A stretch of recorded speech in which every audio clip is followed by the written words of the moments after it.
partir de ahora daremos comienzo con la clase número 5 del libro de Lucas. La palabra a estudiar es Lucas capítulo 5. Desde el versículo 1 al 11, hizo que pescaran. Jesús los vino a buscar. Del versículo 1 al 3,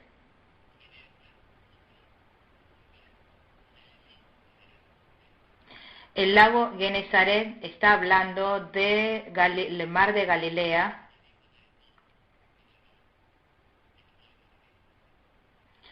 A Pedro y a Juan, que estaban pescando en mar de Galilea, los vino a buscar. Siempre Él nos viene a buscar. Siempre está a nuestro lado. Nos cuida, nos enseña y nos guía. Es este Jesucristo. En el versículo 1, muchas personas se acercaron para escuchar la palabra de Jesús. Y dice que estaba alrededor de él. Pero en ese momento Jesús subió a la barca de Simón Pedro y apartándose un poquito de la orilla, sentado en la barca a los que estaban en la colina, les habló acerca del mensaje del reino de Dios. Vino a buscar de esta manera. Es Jesucristo quien trae la palabra para enseñarnos. Del versículo 4 y 5, les ordenó que vaya a aguas más profundas y echen las redes. Si vemos en el versículo 4, después de terminar la palabra, habló a Simón. Le dijo que fuera a lo profundo y echara la red para pescar. Esta palabra fue dada en forma personal a Simón. A todas las personas les enseñó un mensaje general y luego le habló en forma personal a Simón Pedro.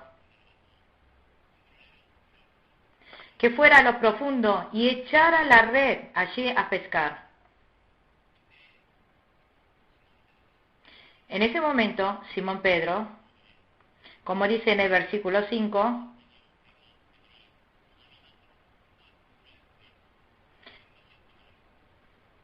Maestro, maestro, hemos estado trabajando duro toda la noche y no hemos pescado nada. Pero como tú me lo mandas, echaré las redes. En ese lugar se había pasado toda la noche tratando de pescar, pero no habían pescado ni uno solo. Y también era por la mañana. Y por la mañana los peces van a aguas pocas profundas en busca de comida.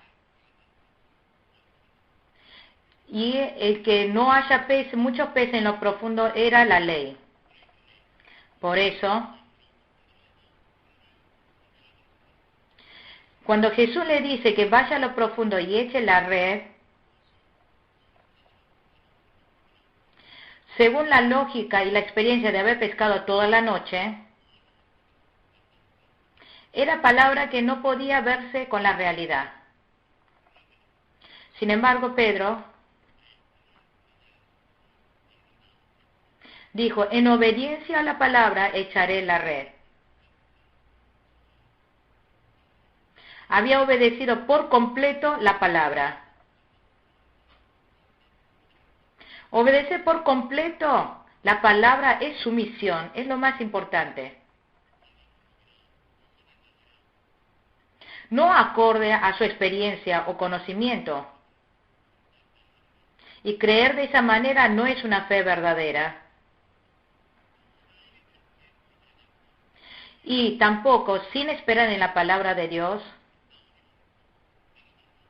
también es muy místico decir creo absolutamente. eso tampoco es una fe verdadera.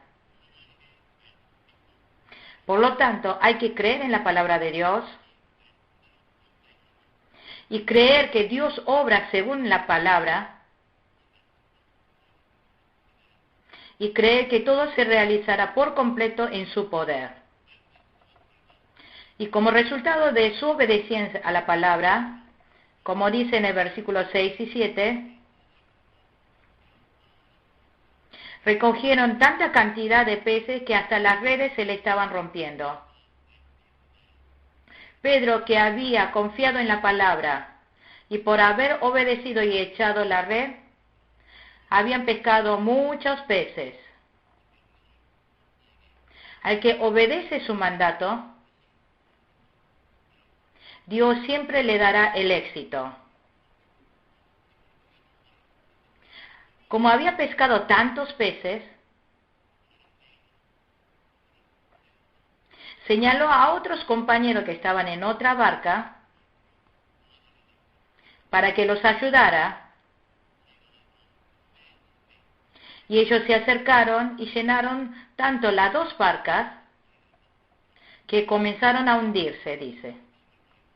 Dejaron el egoísmo. Cuando compartimos la gracia con otras personas, hay que tener esa mentalidad de cooperatividad. Al que necesita ayuda, darle ayuda. Y el que ha recibido la ayuda, debe también ayudar a otros. Lo importante de este suceso es el hecho de que Jesucristo vino a buscar a los discípulos y cuando le dio la palabra, los discípulos obedecieron. Esto también es necesario para nuestra vida. Hoy día también el Señor viene a buscarnos y cuando nos hable, cuando obedecemos esa palabra, se levantará ese gran obrar de nuestro Dios. Podemos ver ese gran poder. En los versículos 8 al 10, Pedro descubre a Jesús. Leamos el versículo 8. Al ver esto, Simón Pedro cayó de rodillas delante de Jesús y le dijo, apártate de mí, Señor, soy un pecador. Amén. Simón Pedro cayó de rodillas delante de Jesús. No le dijo, gracias porque he recaudado todo lo que en un año podía haber ganado. Sino que Simón Pedro cayó de rodillas delante de Jesús. Dijo, Señor, apártate de mí, soy un pecador. Esos peces que no existían hace un ratito,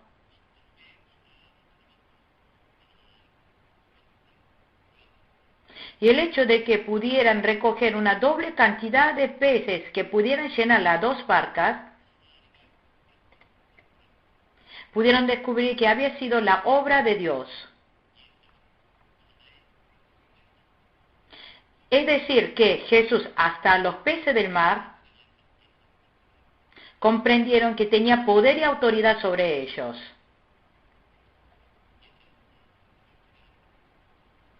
Jesucristo es el soberano de todas las cosas, es el soberano Dios, comprendieron que es el Hijo de Dios. Este Pedro, el hecho de que haya dicho, apártate de mí, Señor, soy un pecador, significa que se descubrió a sí mismo. Esto es, descubrir a Jesús. Es el testimonio de que se descubrió a sí mismo. Es uno de los propósitos de la venida de Jesús. Jesús,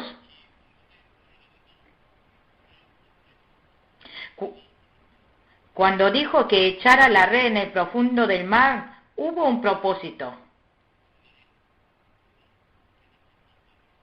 es para hacer dar cuenta de la impotencia del ser humano.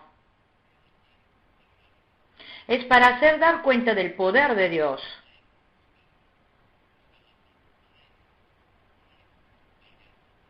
Es para hacer conocer al Dios que puede controlar hasta los peces del mar. Jesús tomó a Pedro y para convertirlo en pescador de hombres,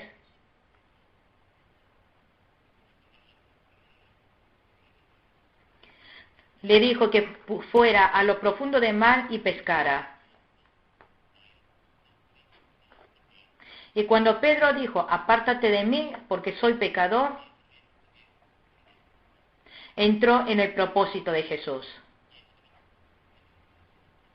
Jesús tomó a Pedro, porque fue tomado, agarrado por Jesús.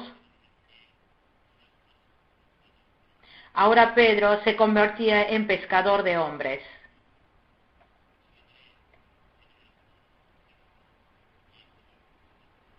Dice en el versículo 11 que Pedro dejó todo y le siguió. Leamos el versículo 11. Así que llevaron las barcas a tierra y dejándolo todo siguieron a Jesús. Amén.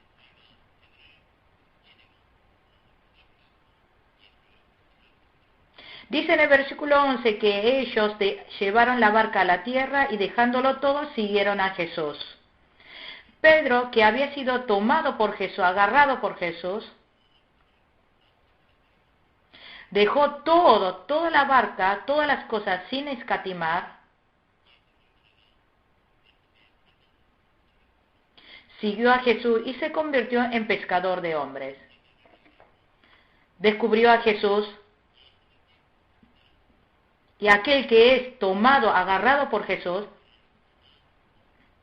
seguir a Jesús es lo más preciado e importante y que es lo más importante, deja todo, toma la máxima decisión y sigue por completo a Jesús. Ser tomado más cercano por Jesús, dejar todo, siguiendo a Jesús y obedecer con temor la palabra de Dios,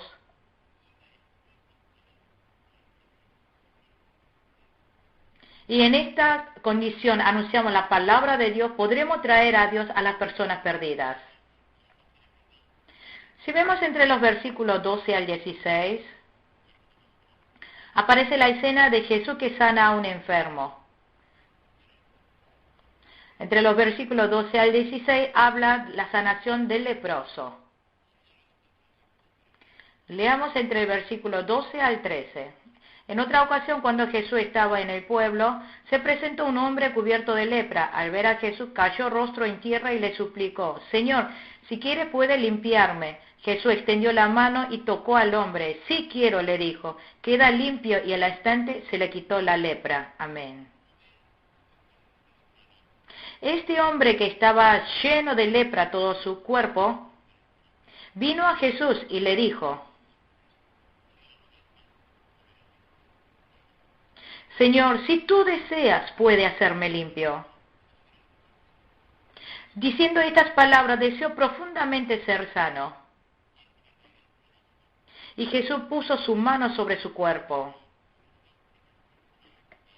Y cuando dijo, sí deseo que seas limpio, se curó inmediatamente de la enfermedad de lepra.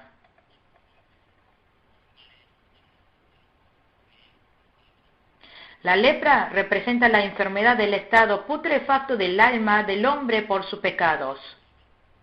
Si uno se enfermaba de lepra, la piel se va pudriéndose por dentro hasta llegar a perder la vida. Cuando vemos esta escena del leproso que vino a Jesús y le rogó, mostró una gran humildad, porque creyó en el poder todopoderoso absoluto de Dios, Y aún creyó, si tú quieres, seré sano, limpio de esta enfermedad. Por eso Jesús al leproso, su enfermedad, con su poder lo sanó completamente. Todos los hombres que nos estamos muriendo, pudriéndonos por el pecado, la salvación que Jesús rescata de todo el pecado, les enseña, y para darnos esa enseñanza sanó esta enfermedad. Si vemos en el versículo 14, le dijo que no le dijera a nadie. Significa que no presuma de la gracia que haya recibido, que no descuide. Como dice en la Biblia, significa que haga todo con todo el esfuerzo y responsabilidad. Si vemos en el libro de Levítico 14, 2 al 13, se mencionan las ofrendas que Moisés entregó. La ofrenda es importante. Después de creer en Jesús, todo aquel que es limpio del pecado tiene obligaciones delante de Dios.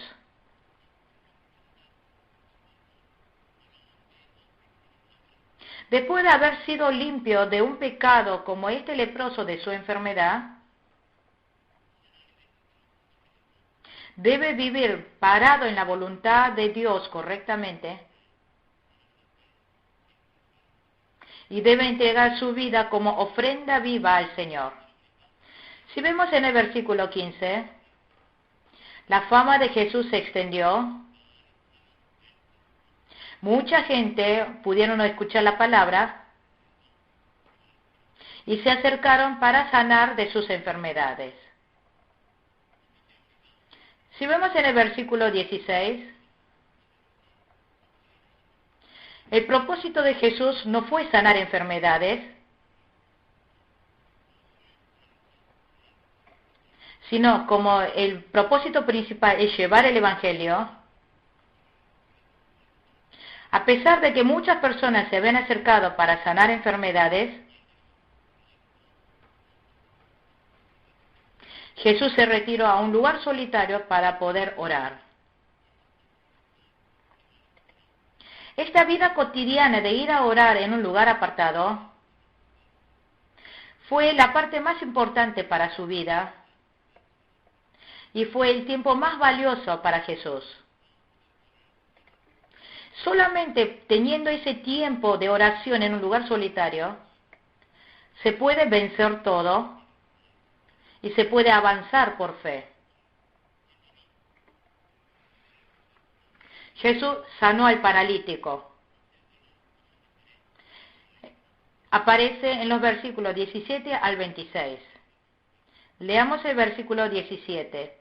Un día mientras enseñaba, estaban sentados allí algunos fariseos y maestros de la ley que habían venido de todas las aldeas de Galilea y Judea, y también de Jerusalén, y el poder del Señor estaba con él para sanar a los enfermos. Amén.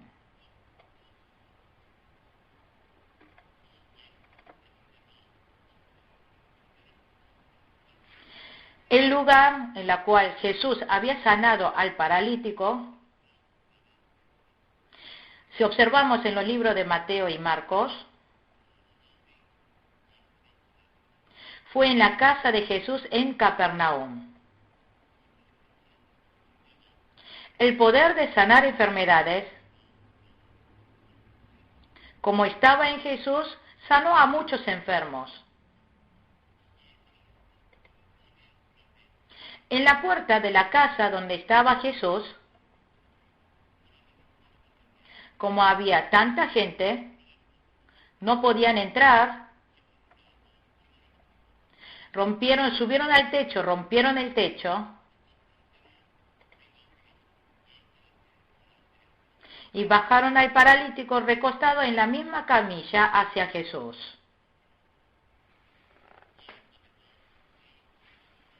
Jesús miró su fe,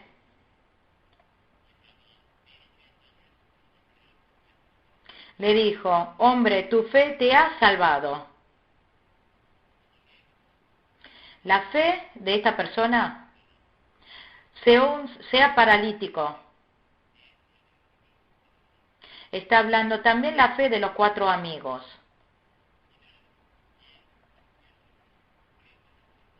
Ellos creyeron a Jesús como el Cristo. Y creyeron que si iban a Jesús, lo iban a salvar. Se subieron al techo. Hicieron un agujero en el tejado. Y bajar en la camilla al paralítico es una fe que atraviese todos los retos. Le dijo, hombre, tu fe te ha salvado. Jesús es Hijo de Dios. Como iba a realizar la redención, el poder de perdonar el pecado estaba en Jesús. El paralítico había creído en Jesús como Cristo y creyó de todo corazón que si iba a Jesús tendría su recompensa. Deseando y anhelando de todo corazón, sobrepasando muchos obstáculos, fue delante de Jesús.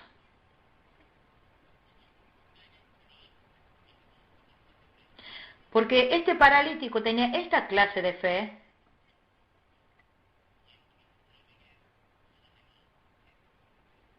Jesús le dio a este hombre la redención y una nueva vida. Sin embargo, los escribas y los fariseos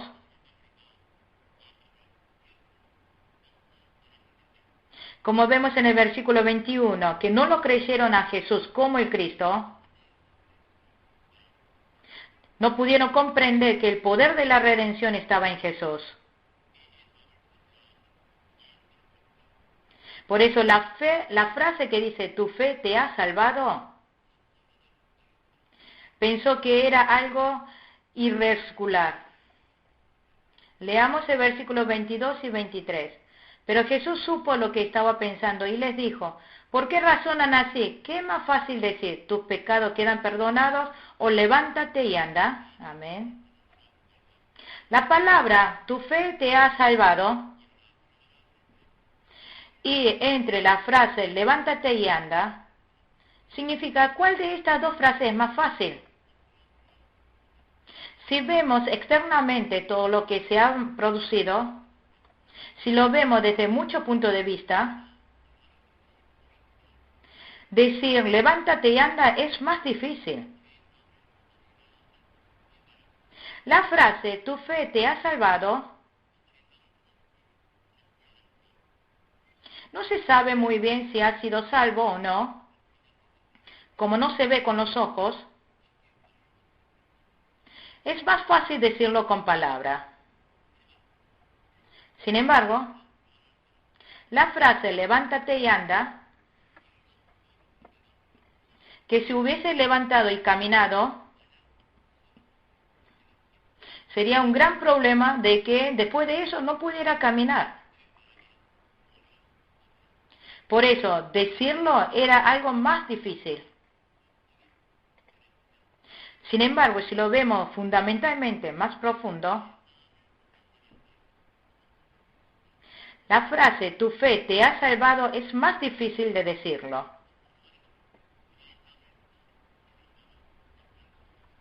El hecho de que saliera caminando es el resultado de haber sido salvado de su pecado. Porque estaba enfermo por el pecado, el hombre. El hecho de que saliera caminando es el resultado de su perdón. Porque lo fundamental es que sea perdonado del pecado. Y salir caminando es como el resultado de ese perdón. Entonces, ¿qué es más fácil? Si lo vemos conclusivamente, es más difícil ser perdonado del pecado. El hecho que diga, levántate y camine, es por resultado algo más fácil, más simple. Leamos el versículo 24. Pues para que sepan que el Hijo del Hombre tiene autoridad en la tierra para perdonar pecado, se dirigió entonces al paralítico. A ti te digo, levántate, toma tu camilla y vete a tu casa. Amén. Le dijo que llevara el lecho en la cual estaba acostado. Porque si deja esa camilla en la cual había estado acostado, porque surge la posibilidad de que se vuelva a acostarse en el mismo lugar otra vez. Uno que cree en Jesús, toda esa circunstancia o situación en la cual había estado herido y lastimado, tiene que ponerlo todo en orden. Lo que tiene que cortar, hay que cortar. Lo que hay que desechar, hay que desechar. Y otra cosa, y para dejar una señal de su sanidad, le dijo que llevara la camilla.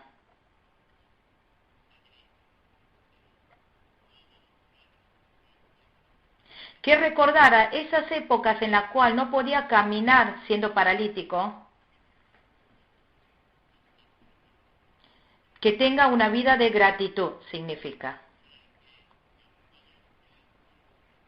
Y para dar una vida de gloria a Dios, le dijo que lo llevara. Leamos el versículo 25 y 26. Al instante se levantó a la vista de todos, tomó la camilla en que había estado acostado y se fue a su casa alabando a Dios. Todos quedaron asombrados y ellos también alababan a Dios. Estaban llenos de temor y decían, hoy hemos visto maravillas. Amén. El paralítico, creyendo en la palabra de Jesús, obedeció y le dio la gloria a Dios. Todas estas personas vio y se sorprendieron, dio gloria a Dios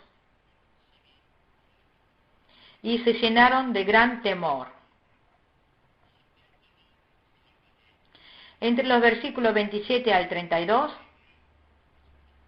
está el llamado de Leví. Leamos el versículo 27. Después de esto salió Jesús y se fijó en un recaudador de impuestos llamado Leví, sentado a la mesa donde cobraba. Sígueme, le dijo Jesús. Amén. Llamó a Leví. Si vemos en el libro de Mateo 9:9, llamó a Leví Mateo. El nombre Leví es el nombre antes de creer en Jesús. Y después de creer en Jesús fue llamado Mateo. Leví era recaudador de impuestos en esa zona, en esa época. Por eso tenía una profesión donde podía ganar mucho dinero. Pero cuando le dijo Jesús que le siguiera, dejó ese trabajo. Siguió a Jesús y se convirtió en su discípulo. Dejando todo, la fe de poder seguirlo inmediatamente, se trata de una gran fe. Veamos el versículo 29. Luego Leví le ofreció a Jesús un gran banquete en su casa, y había allí un grupo numeroso de recaudadores de impuestos y otras personas que estaban comiendo con ellos. Amén. Este Mateo que había sido llamado estaba tan contento, abrió las puertas de su casa e hizo un gran banquete. Y en ese momento invitó a muchos de sus amigos. La mayoría de los amigos de Mateo deben haber sido recaudadores de impuestos. Este Mateo se había arrepentido. Jesús se puso muy contento de su rápida reacción a seguirlo. y aceptó la invitación a su casa y fue y comió allí con ellos. Leamos el versículo 30. Pero los fariseos y los maestros de la ley, que eran de la misma secta, le reclamaban a los discípulos de Jesús: ¿por qué comen y beben ustedes con recaudadores de impuestos y pecadores? Amén. Los fariseos a los discípulos de Jesús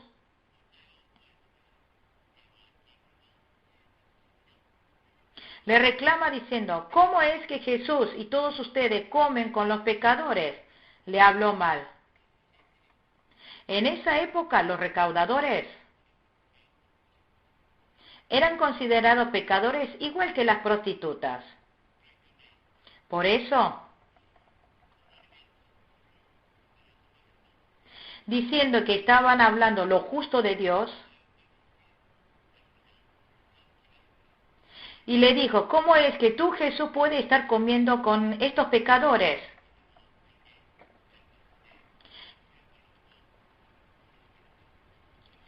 Y ante esto Jesús le respondió de esta manera. Leamos versículos 31 y 32.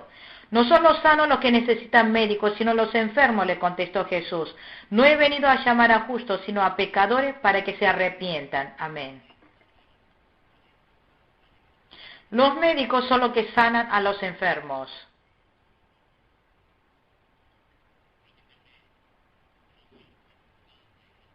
Por eso a los sanos y los no enfermos no tienen necesidad de médicos. Como un enfermo necesita de médicos, Jesús es alguien necesario para los pecadores.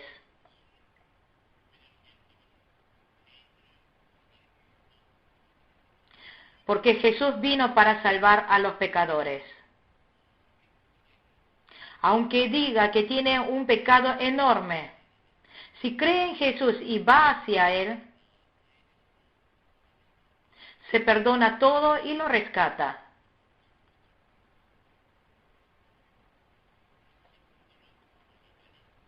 Del versículo 33 al 35, habla acerca del ayuno y del novio.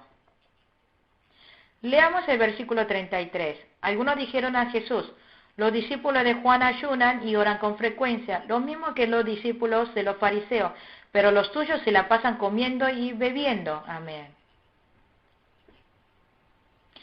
Me parece, como dice en el versículo 33, que los discípulos de Juan hacían bastante ayuno.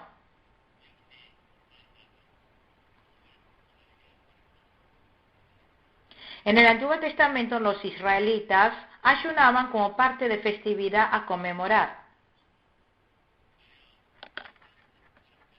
Si vemos en el libro de Zacarías 8:19,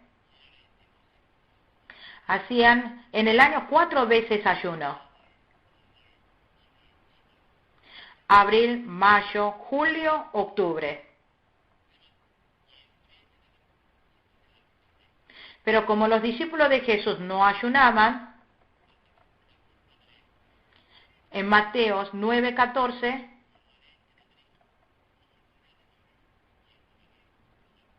le preguntó a Jesús el porqué de que sus discípulos no estaban ayunando. En los versículos 35 en adelante, Jesús le responde esta pregunta: llegará el día en que se le quitará el novio, en aquellos días sí ayunarán. El novio se trata de Jesús. Amén. El novio se trata de Jesús. Los invitados de la fiesta son los discípulos. El día que se ha quitado el novio,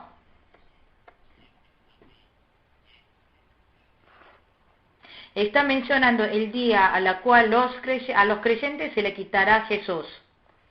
Este ayuno, realizar el ayuno como obligatorio muchas veces frecuentemente no es agradable a Dios. El motivo del ayuno es negarse a sí mismo y es entregar su voz a la voluntad de la mano de Dios. Como dice en Isaías 58, 3 al 5. Por eso, dejando este motivo, que hagan ayuno en cada como una ceremonia, y hacer ayuno porque los otros hacen, y frecuentemente porque los otros hacen, está mal.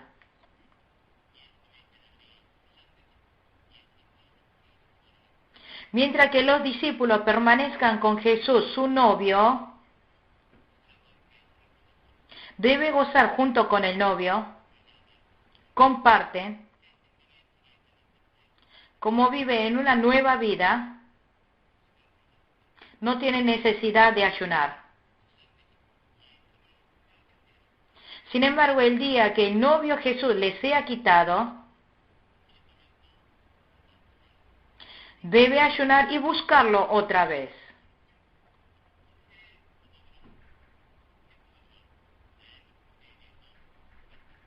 Está hablando acerca del vino nuevo en un odre nuevo.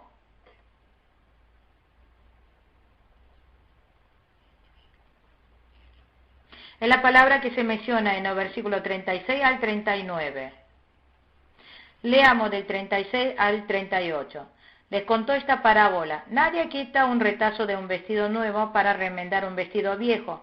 De hacerlo así, habrá rasgado el vestido nuevo y el retazo nuevo no hará juego con el vestido viejo.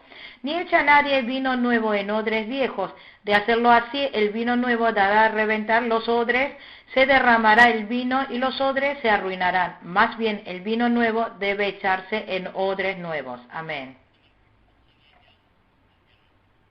La respuesta acerca del ayuno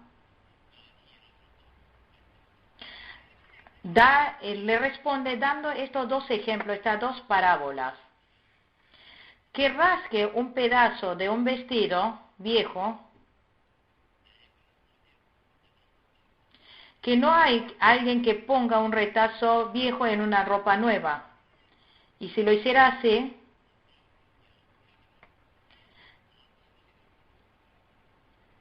dijo que de hacerlo así, habrá rasgado el vestido nuevo, que iba a quedar peor que antes. Y otra cosa, que no echa vino nuevo en un odre viejo.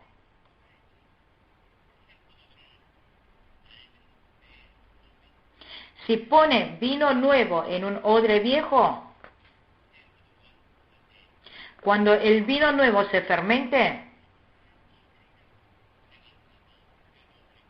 explota el odre viejo y se echa a perder tanto el vino como el odre.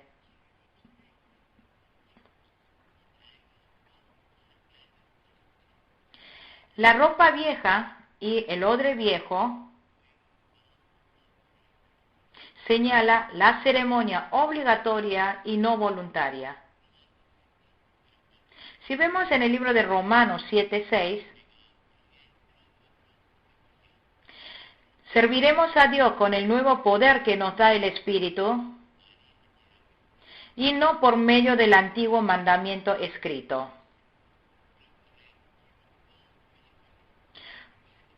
Por lo tanto, la ceremonia y la festividad es un vino añejado. Nuevo vestido y nuevo vino es el movimiento de la vida nueva realizada a base del poder que nos da el Espíritu Santo. Es el poder que sana y da nueva vida a los fieles. Es el movimiento sincero y verdadero. El movimiento de dar vida espiritual es nueva.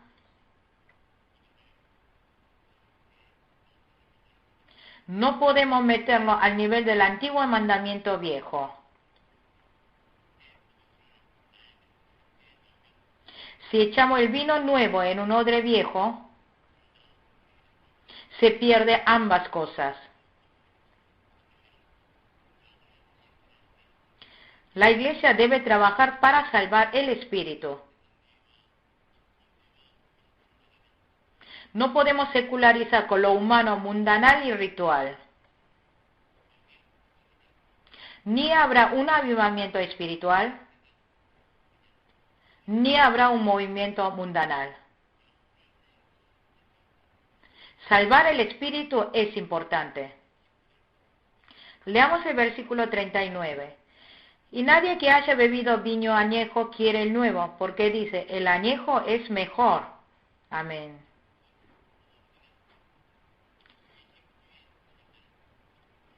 Al vino añejado, los que están acostumbrados al vino añejado, no desean el avivamiento del vino nuevo. El motivo es mundanal conocimiento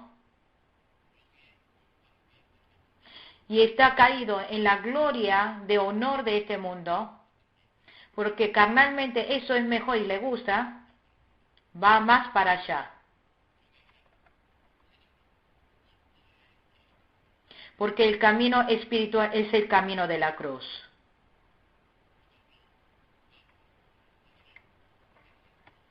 Con esto concluiremos con la clase número 5 de Lucas.